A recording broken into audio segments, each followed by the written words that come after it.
da yapmak zorundaydık. Onun için kalabalık olmasın diye özellikle istirham etmiştim ben Sayın Müftümüzle. Ama değerli Bingöl'lü kardeşlerimiz her zaman olduğu gibi bugün de yardım neredeyse biz oradayız diyerek buraya teşrif ettiler. Ayaklarına sağlık her şeyden önce.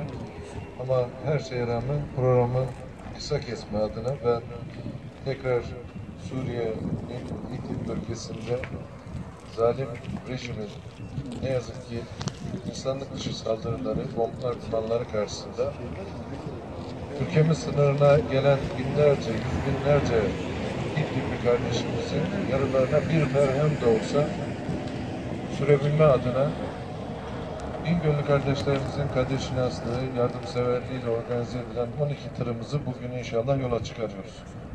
Rabbül Alemin hayırlarını kabul eylesin.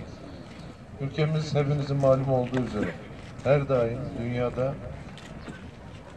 zalimin karşısında mazlumun yanında ola gelmiştir. Ve bugüne kadar insani yardımlar konusunda dünyadaki tüm ülkelerin, en büyük ülkeler de dahil olmak üzere, en güçlü ülkeler de dahil olmak üzere hepsinin önüne geçerek birinci sırada yer almaktadır.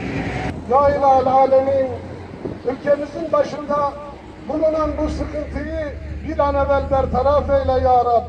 Bizleri muhafaza eyle ya Rab. Neslimizi, nefsimizi muhafaza eyle ya Rab. Ülkemizi muhafaza eyle ya Rab. Bütün bilad-ı Müslüminin muhafaza eyle ya Rab. Bir an evvel bu sıkıntıyı gider ya Rab. Bizleri koru ve muhafaza eyle ya Rab.